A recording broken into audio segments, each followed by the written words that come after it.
It was 2:17 in the morning, local time, somewhere in the northeastern quadrant of the Persian Gulf, on a night when the water sat so flat and so dark it looked like poured concrete.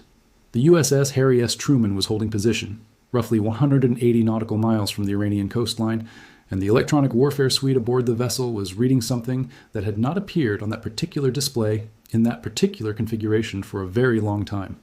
The surface search radar was clean, the airspace was clean, nothing was inbound, nothing was launching, nothing was climbing above the horizon in any detectable band. And yet the signal analysts on the second watch rotation were not relaxed, because what they were reading was not a presence, it was an absence.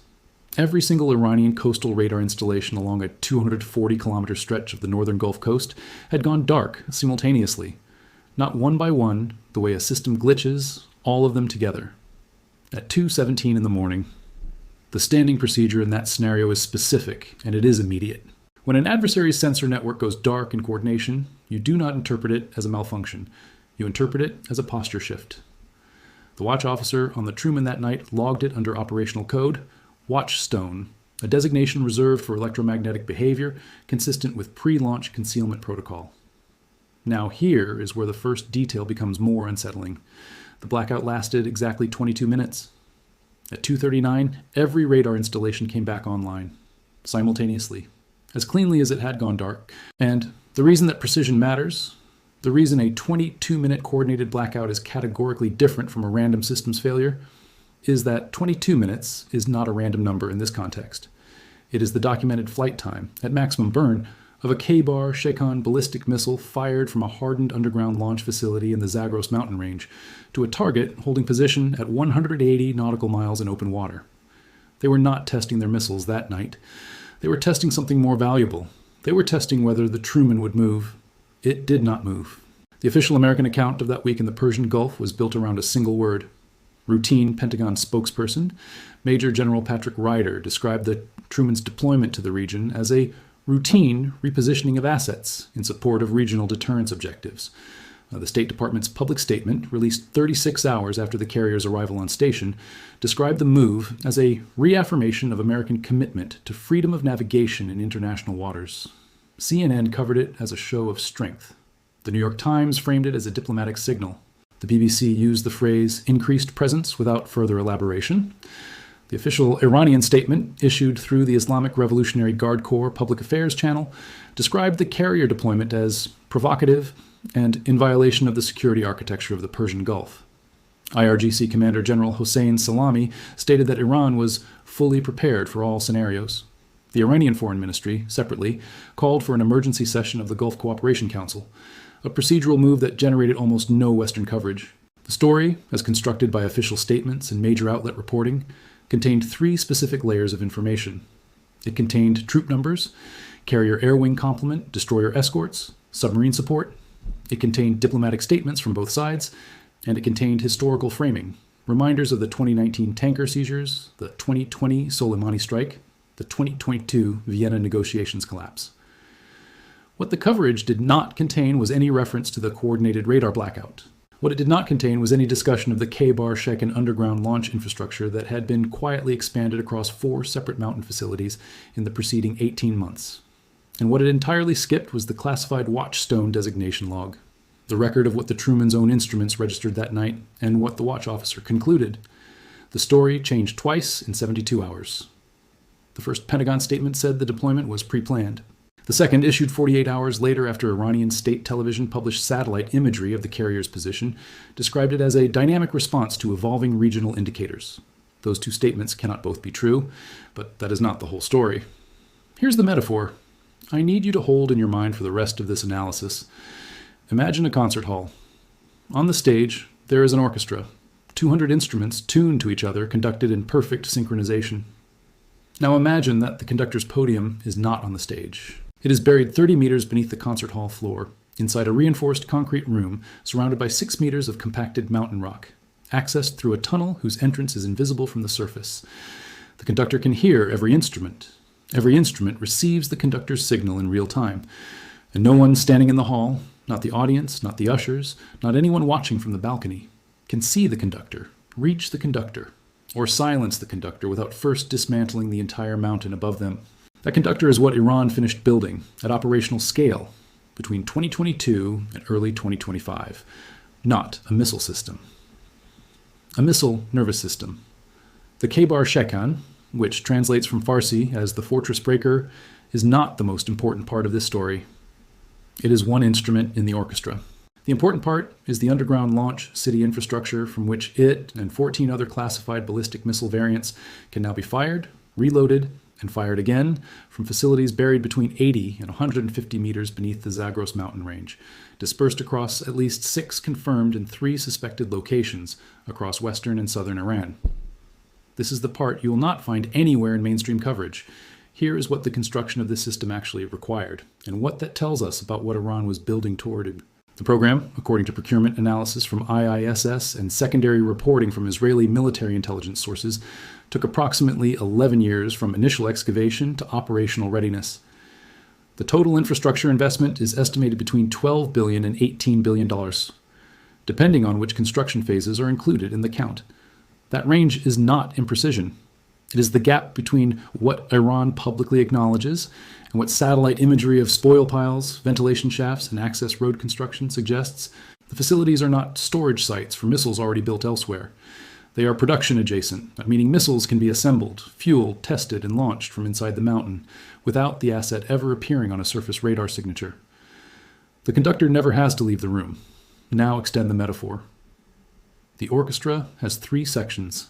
The first section is the ballistic missile inventory itself, an estimated 3,000 to 4,000 operational warheads across all ranges, with the underground cities protecting an unknown fraction of that total, estimated by analysts at between 800 and 1,200 units. The second section is the command and control architecture. Hardened fiber optic communication lines running between facilities, cross-linked to the IRGC Aerospace Force command structure through a redundant node system that has no single point of failure identifiable from the surface. The third section is the proxy integration layer, the coordination network connecting underground Iranian launch authority to Hezbollah rocket brigades in Lebanon, Houthi ballistic units in Yemen, and militia artillery positions in Iraq and Syria. When the conductor raises the baton, all 3 sections play simultaneously. Apply the metaphor a third time. What does it mean that the concert hall, the adversary who needs to stop the music, cannot reach the conductor? It means the deterrence calculation that held from 2003 to 2022 no longer holds. For 20 years, American military doctrine in the Persian Gulf operated on the assumption that Iranian missile infrastructure was surface visible, GPS targetable, and destroyable inside 48 hours by a combination of B-2 bomber strikes, Tomahawk cruise missile salvos, and 5th-generation air superiority missions. That assumption was embedded in every war game run at CENTCOM. It was embedded in the carrier deployment doctrine. It was embedded in the alliance structures of the Gulf Cooperation Council, whose defense architecture was built on the premise that American hard power could suppress Iranian missile capability before it reached operational launch threshold. That assumption is now structurally incorrect, not partially incorrect, not situationally incorrect, architecturally incorrect in a way that changes every downstream calculation. The operational consequence is this.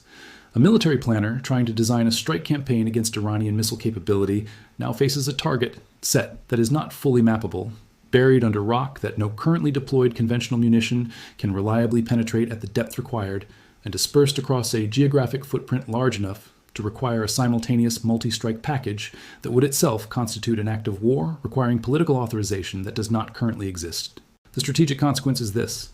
Every U.S. ally in the region who based their security arrangement on American deterrence capacity has just had the foundations of that arrangement silently removed. They have not been told. The official statements they are reading describe routine repositioning. What they are not reading is the Watchstone log. What they are not seeing is the 22-minute window that their own protector spent, motionless in the water, watching its instruments, deciding not to move. The psychological consequence is this. Iran ran the test. The carrier did not move, and Iran now knows the answer to the question it was asking. That number is coming, and when I give it to you, I need you to sit with it for a moment before moving on. 1 Kheibar Shekan missile costs Iran approximately $2.5 million to produce and fire. 1 Patriot packs 3. Intercept attempt costs the United States approximately $4 million per missile fired. Read that again? Because the ratio embedded in those 2 lines is the entire story. Iran does not need to hit anything. Iran only needs to fire. Let that sit for a moment before I unpack it, because it is easy to read quickly and much harder to fully absorb. The standard military logic of deterrence assumes that the attacking party bears the greater cost, that the defender can impose prohibitive expense on any attacker by making each attack prohibitively costly. The Patriot system was designed inside that logic. Intercept one missile for $4 million, and eventually the attacker cannot afford to keep firing. That logic works when the attacking missile costs more than the intercept. It breaks completely, structurally, not marginally, and when the attacking missile costs less. At an estimated inventory of 800 to 1,200 missiles inside the hardened underground facilities, and a Patriot intercept cost of $4 million per attempt, a full saturation strike from Iranian underground infrastructure would require the United States to spend somewhere between $6.4 billion and $9.6 billion in intercept costs alone, assuming a 100% intercept rate, which no Patriot battery has ever achieved in combat. The actual combat intercept rate in recent documented deployments against Houthi ballistic missiles fired from Yemen ran between 40% and 70%, depending on the engagement geometry. At 60% intercept efficiency, the saturation cost calculus becomes something the defense budget modeling teams at the Pentagon have not publicly discussed, because the number that results is not a number anyone wants to speak into an official record. Now go beyond the money, because the cost ratio is only the first dimension of what changed. The second dimension is time. A Patriot PASI-3 battery requires a trained crew of approximately 90 personnel, an integration timeline of 6 to 8 weeks to position in a new theater, and a reload cycle of hours per battery after a significant engagement. The U.S. currently has an estimated 15 to 17 Patriot batteries deployed or deployable in the broader Middle East theater against a simultaneous multi-axis salvo from Iranian underground infrastructure coordinated with Houthi launch assets in Yemen and Hezbollah ballistic units in Lebanon. Those 15 to 17 batteries are not 15 to 17 solutions. They are 15 to 17 partial coverage zones with known gaps between them that Iranian targeting analysts have had 11 years to study. The third dimension is alliance mathematics. Saudi Arabia, the UAE, Qatar, Bahrain, every Gulf state operating under the American security umbrella has been watching the same deployment, reading the same official statements, and doing the same arithmetic. What they are calculating is not whether America is present. The Truman is present. They can see it from satellite imagery. What they are calculating is whether the presence of the Truman at 180 nautical miles with 15 Patriot batteries distributed across the theater changes the cost ratio reality of a saturation strike from underground facilities that those Patriot batteries cannot physically suppress at full volume. The adversaries are reading the same number, and the adversaries are not reaching a different conclusion. But that is only half the story. What comes next goes deeper. When a military planner at CENTCOM sits down to design the available response options to the underground missile city infrastructure, they face a decision tree with two primary branches. What makes this particular decision tree unlike any other in recent American military planning history is that both branches terminate at the same destination. Option 1 is direct kinetic action, a strike campaign targeting the underground facilities themselves. The operational case for this option rests on the existence of the GBU-57 massive ordnance penetrator, a 30,000-pound bunker-busting bomb delivered by B-2 stealth aircraft, designed specifically to defeat hardened underground facilities. On paper, this weapon is the answer to the conductor in the mountain. In practice, the failure case develops across several distinct layers. The GBU-57 has a confirmed penetration depth of approximately 60 meters in standard geology. The Zagros mountain facilities are assessed at between 80 and 150 meters of depth, inside a rock type, metamorphic limestone composite, that absorbs rather than conducts the shockwave that the weapon depends on for structural collapse. A single GBU-57 strike on a 100-meter facility does not destroy the facility. It may collapse the entry tunnel while the launch infrastructure remains intact. To guarantee destruction of a facility at that depth in that geology, analysts estimate a requirement of 4 to 6 sequential strikes on the same GPS coordinate, which means 4 to 6 sorties from a platform that carries 2 weapons total and requires 30 hours of flight time from Diego Garcia. Now calculate the second-order consequence. A strike campaign requiring 4 to 6 sequential hits on each of 9 confirmed and suspected facilities. That is between 36 and 54 individual strike events. Each one is a public act of war. Each one has a response. The first Iranian ballistic missile launch in response to strike event number 1 changes the theater before strike event number 6 has even departed the runway. Option 2 is the pressure track, maximum economic sanctions, covert disruption of the supply chain, and diplomatic isolation, all tools that have been deployed against Iran in some form since 1979. The failure case here is simpler and more final. The underground cities were built while sanctions were in place. The Kheibar Shekan was tested while sanctions were in place. The integration with Hezbollah, Houthi, and Iraqi militia networks was operationalized while sanctions were in place. The timeline at which Option 2's failure becomes irreversible is not in the future. It passed during the construction phase. The window to use economic pressure to prevent this capability from existing closed approximately in 2021. The window is not closing. It is closed. Both options converge at the same point. Military action cannot reliably destroy the capability at acceptable cost. Pressure cannot reverse a capability that already exists and is already dispersed. The convergence mechanism is this. The capability is already inside the deterrence perimeter. It is not approaching. It is not developing. It is operational, dispersed, and hardened. Any response that treats it as approaching rather than arrived is a response built on a false premise. The apparent third option, deterrence through presence, the carrier in the water, the Patriot batteries on the ground, appears to be the escape route from the trap. Here is why it is not. Deterrence through presence works when the cost asymmetry favors the defender. The carrier in the water costs $13 billion to build and requires 5,000 personnel to operate. A Kheibar Shekan missile costs $2.5 million. The presence of a $13 billion asset in range of a $2.5 million threat does not deter the threat. It incentivizes the threat. This is the trap's precise operational name in the doctrinal literature, the high-value asset vulnerability. Paradox: the more powerful and expensive the asset you deploy, the more attractive a target it becomes for an adversary with an asymmetric cost advantage. Now here is the pattern interrupt, the detail that most analysts building this story are walking past. In October 1973, the Egyptian military crossed the Suez Canal in the opening hours of the Yom Kippur War with a force that Israeli military intelligence had assessed as incapable of the operation. The Israeli failure was not a failure of reconnaissance. Satellite imagery, signal intercepts, and human intelligence all showed Egyptian forces massing on the western bank of the canal. The failure was a failure of doctrine, a standing assumption inside Israeli military planning that Egypt would not attack without air superiority. And since Egypt did not have air superiority, Egypt would not attack. The Egyptians did not have air superiority. They attacked anyway. They substituted Soviet SA-6 surface-to-air missile batteries for air cover and crossed the canal under that umbrella. The doctrinal assumption was correct about what Egypt was missing. It was completely wrong about whether Egypt needed it. The underground city infrastructure is the SA-6 battery of this moment. Iran does not need the Air Force the United States expects Iran to need. It built a different answer to the same strategic problem, and the doctrinal assumption that Iran requires conventional force parity to create a credible threat to American carrier operations is wrong in exactly the same structural way the Israeli assumption was wrong 52 years ago. The cost to build the SA-6 umbrella in 1973 was approximately $300 million in today's dollars. The cost to build the Iranian underground missile city network is estimated at $12 to $18 billion. The strategic return on that investment has changed the theater in a way that no official statement this week acknowledged. And here is the detail that no analyst has pulled on yet. The second layer of this story is not the missiles. It is the calendar.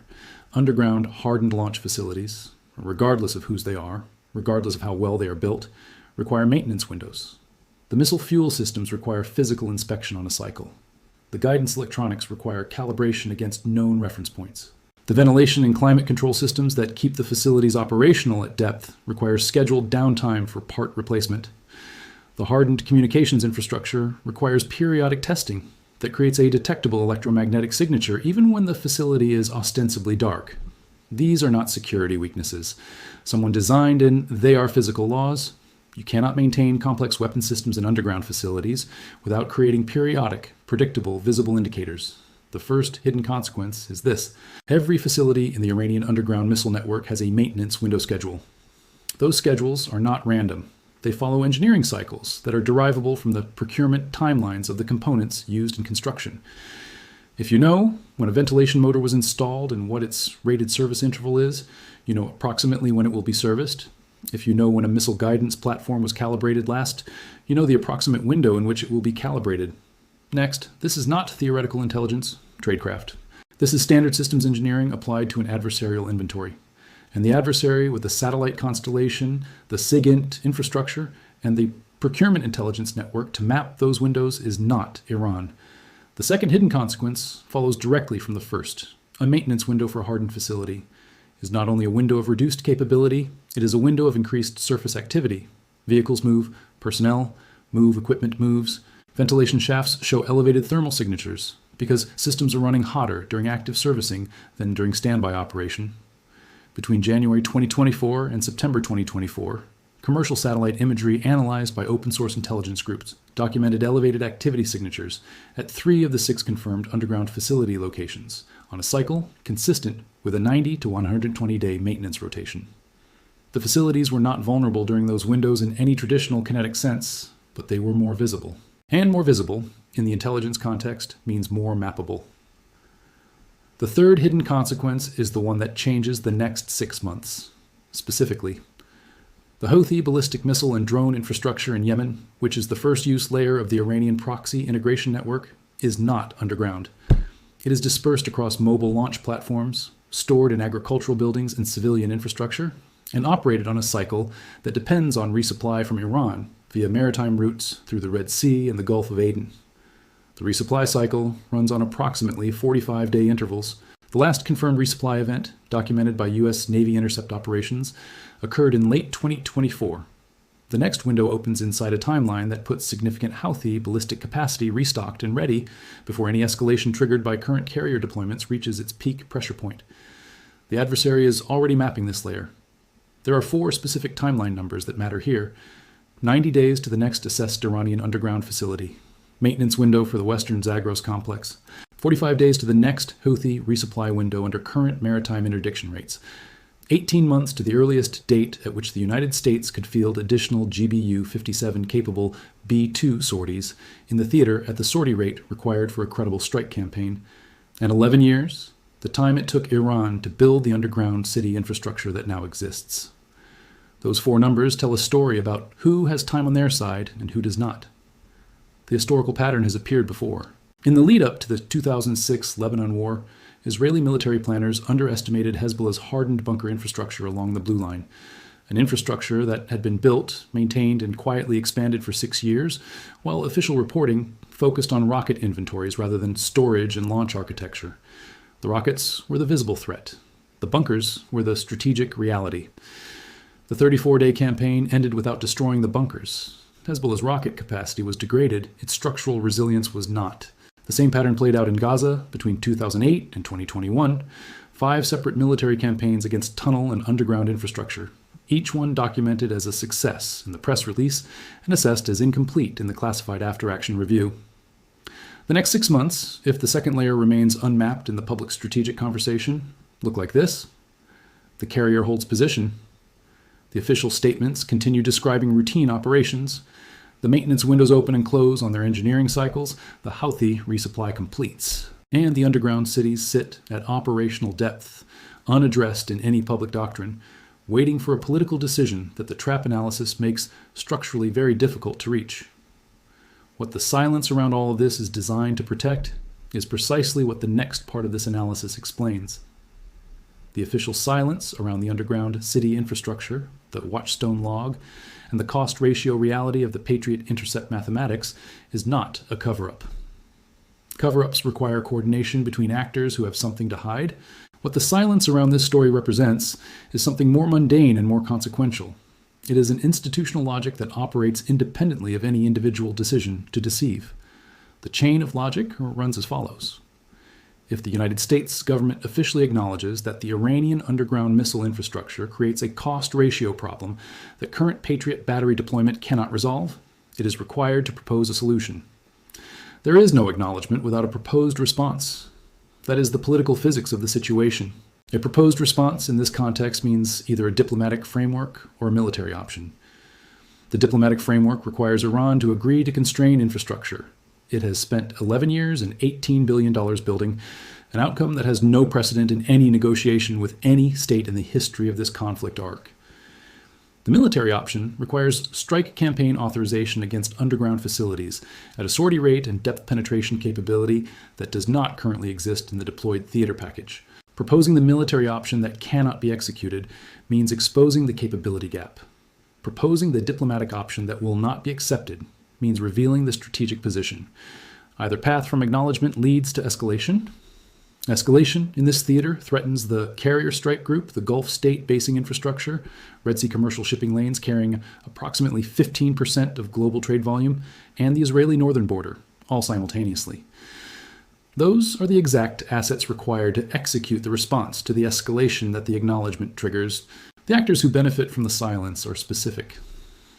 The Pentagon benefits because the silence preserves the deterrence narrative that keeps Gulf Cooperation Council member states inside the American security architecture. The Gulf states benefit because the silence allows them to operate under a deterrence umbrella without formally acknowledging that the umbrella has structural gaps, which would require them to make independent security arrangements with parties that would displease Washington. The Iranian leadership benefits because the silence confirms that the underground city strategy succeeded, that they have created a capability that the adversary knows about but cannot address publicly without triggering the exact consequences they are trying to avoid. They are not lying. They are buying time. The silence is itself the third option from the trap analysis, the escape route that appears to exist but is also blocked. It preserves the deterrence architecture in appearance while the cost-ratio reality continues shifting underneath it. It is not a stable position. It is a position that becomes less stable over the 90-day maintenance window, over the 45-day Houthi resupply cycle, over the 18-month deployment gap for additional B-2 capacity. Every number in this analysis represents time that the silence consumes without resolving the underlying structural problem. The silence does not stop the clock. It just prevents anyone from reading the face. The conflict did not enter a new phase when the carrier arrived. It entered a new phase 11 years ago when the first excavation equipment was driven into the face of a mountain in the Zagros range, and a different kind of deterrence, patient, geological, asymmetric, began its slow construction beneath the surface of everything official. Go back to the water. 2:17 in the morning, the Truman holding position. The radar network going dark. 22 minutes, the exact flight time of a missile that was not fired, aimed at a carrier that did not move. That specific silence in that specific window was not a malfunction, and it was not a coincidence. It was a message delivered in the precise language that both parties in this exchange speak natively, the language of what was possible and deliberately not done. Iran demonstrated the window. America sat inside the window. Both parties counted the 22 minutes, and both parties arrived at the same conclusion about what the 22 minutes meant. They simply cannot say so in any document that reaches a press conference. What Iran achieved in building the underground city infrastructure goes well beyond physical hardening of a missile inventory. At the psychological level, it achieved the permanent introduction of doubt into the decision calculus of every American military planner who has to sign off on carrier deployment orders in the Persian Gulf. Doubt, of the kind that does not announce itself in a briefing. It sits in the space between what the intelligence assessment says and what the instruments registered at 2:17 in the morning. At the doctrinal level, it achieved the obsolescence of a deterrence architecture that the United States spent 40 years and hundreds of billions of dollars constructing, not by defeating it in battle, but by building below it, literally and strategically, in the space that the architecture could not reach. At the alliance level, it achieved the quiet separation of American credibility from American presence. The Truman is in the water, and the Gulf states know the Truman is in the water, and the Gulf states are doing the same arithmetic that you just did, and the answer they are arriving at is not the answer that a $13 billion carrier is supposed to produce. Between $12 billion and $18 billion was spent, but what was destroyed has no price tag. The question now is, if Iran already knows the carrier will not move and America already knows Iran already knows, what exactly is the carrier still there to prevent?